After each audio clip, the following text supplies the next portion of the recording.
Bonjour à tous, si vous m'écoutez, préparez-vous, c'est interminable. Aujourd'hui, je voudrais vous parler de la toute-puissance de Dieu. C'est un thème qui est parfois abordé avec les croyants sous la forme d'un paradoxe qui s'appelle le paradoxe de la pierre ou le paradoxe du rocher. Le paradoxe, il est posé de cette façon. Est-ce que Dieu peut créer un rocher qu'il ne pourrait lui-même soulever? Bien évidemment, si l'omnipotence, elle est définie comme la capacité à faire des choses illogiques, on peut facilement imaginer des situations qui enlèvent à Dieu son omnipotence. Donc le paradoxe du rocher, il impose comme critère de toute puissance de pouvoir soulever ce rocher qui est créé précisément pour ne pas pouvoir être soulevé. N'importe quelle tentative de réponse mène à un seul résultat, Dieu n'est pas omnipotent. Des paradoxes illogiques de ce type, on peut sans doute en trouver d'autres. Un père ou une mère ne peut pas naître de sa propre fille, par exemple. Ça n'a pas de sens, quoi. Alors, est-ce que c'est assez pour affirmer que Dieu, par voie de conséquence, n'est pas tout-puissant? Alors, pour certains, peut-être, chacun pense comme il veut, mais c'est pas le point de vue du catholicisme. La doctrine catholique, elle ne prétend pas que la toute-puissance divine, elle permette d'accomplir des choses illogiques. Je comprends maintenant pourquoi il y a beaucoup de youtubeurs qui disent qu'en faisant leurs vidéos, ils ont appris beaucoup de choses. Mais écoutez, je vous propose moi aussi de vous partager ce que j'ai appris en tentant de répondre à cette question de la toute-puissance divine. Donc permettez-moi juste de développer un petit peu quand même. Donc Thomas d'Aquin, Saint Thomas d'Aquin, c'est un religieux italien du XIIIe siècle qui est un docteur de l'Église. Donc un docteur de l'Église, c'est une personne dont l'Église catholique, elle reconnaît l'autorité exceptionnelle, le très grand savoir, dans le domaine de la théologie. Donc la théologie, c'est grosso modo, c'est l'explication du divin. Donc les docteurs de l'Église, parfois, ils sont reconnus comme tels par l'Église des siècles après leur mort, ça peut arriver. Actuellement, l'Église, elle en reconnaît 38. 38, et parmi ces 38, alors même si c'est assez récent, il y a 4 femmes. Veuillez me pardonner, ça fait un peu Wikipédia, parce que c'est le cas. Donc merci Wikipédia pour toutes ces informations. Allez, on revient à saint Thomas d'Aquin, qui est connu principalement pour le chef-d'œuvre de sa vie, qui est un traité de philosophie et de théologie qui s'appelle la Somme théologique. Donc c'est un traité qui est malheureusement inachevé pour cause de décès de saint Thomas d'Aquin. Donc la version imprimée, elle dépasse quand même les 3000 pages, donc il y a de quoi faire. Donc c'est un recueil en 3 parties. Chaque partie, elle se divise en thèmes appelés questions, et chaque question se subdivise en sous-thèmes un peu plus détaillés appelés articles. Donc j'explique. Exemple, première partie, Dieu, la Trinité et la création. Question 1, la doctrine sacrée, qu'est-elle? À quoi s'étend-elle? Article 1, une telle doctrine est-elle nécessaire? Et là, l'auteur développe une réponse.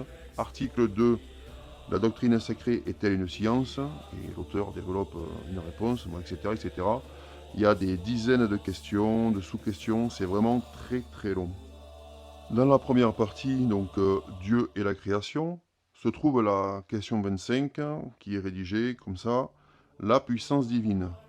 Et dans cette question 25, l'article 3, Dieu est-il tout-puissant? Donc si on synthétisait la réponse de saint Thomas d'Aquin, qui fait à peu près 2 pages, l'omnipotence divine, c'est la puissance infinie, d'accord, qui est exercée sur tout ce qui est logiquement. Dieu, il peut créer, il peut pardonner, mais il n'est pas tenu de réaliser des contradictions, comme un cercle carré, par exemple. Vous comprenez? Et c'est pas parce que ça relève d'une limite divine, c'est juste parce que ça sort du domaine du possible. C'est la toute-puissance divine, elle lui permet de créer à partir de rien, de pardonner les péchés, de réaliser des miracles, mais le fait d'être incapable d'accomplir l'impossible, c'est pas une limite à Dieu parce que ça n'a pas de réalité ontologique. Des contradictions comme ça, ce ne sont pas des objets de puissance, ce sont des concepts vides. En tout cas, pour un catholique, dans la doctrine catholique, les manifestations suprêmes de la puissance divine, c'est plutôt le pardon et la miséricorde que la capacité arbitraire sur des absurdités. Si vous désirez en savoir davantage sur la somme théologique, je vous mettrai le lien de la page Wikipédia en question et également le lien vers un PDF téléchargeable. Je viens de regarder d'ailleurs et ce document il fait exactement 3426 pages. Bon après c'est que du texte, hein, donc ça fait 30 mégas. Et ma réponse, précisément par rapport au sujet qui nous intéresse, elle a été trouvée dans les pages 234 à 236. Et ça me permet également d'ajouter quelque chose que j'avais oublié de vous préciser en premier lieu, c'est que si saint Thomas d'Aquin il est décédé avant d'avoir pu terminer son œuvre, c'est son secrétaire, le frère Réginald des Piperno, qui a terminé, entre guillemets, hein, la somme théologique, mais surtout qui l'a compilée. Donc merci à saint Thomas d'Aquin et merci au frère Réginald. Je voudrais terminer sur quelque chose d'un peu plus personnel. Ça concerne la messe. C'est pas grave hein, si vous connaissez pas les textes, les chants, les gestes, quand se lever, quand s'asseoir. Pour vous dire la vérité, il y a plein de gens hein, qui sont dans ce cas. Hein. C'est pour ça, hein, n'hésitez pas à aller à la messe, hein, le plus souvent possible d'ailleurs. Hein.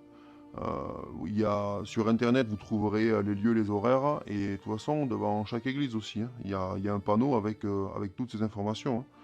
Vous savez, il n'y a jamais personne qui s'est fait engueuler parce qu'il était hésitant sur les choses à faire ou qu'il ne les faisait pas. Hein. Même si vous n'êtes pas accompagné, hein, vous pouvez être au fond de l'église et faire comme tout le monde, hein, tout simplement. Hein. Et si vous ne connaissez pas les chants, ben, ne chantez pas. Si vous ne connaissez pas les choses qu'il faut dire, ne dites rien, c'est pas grave. Hein.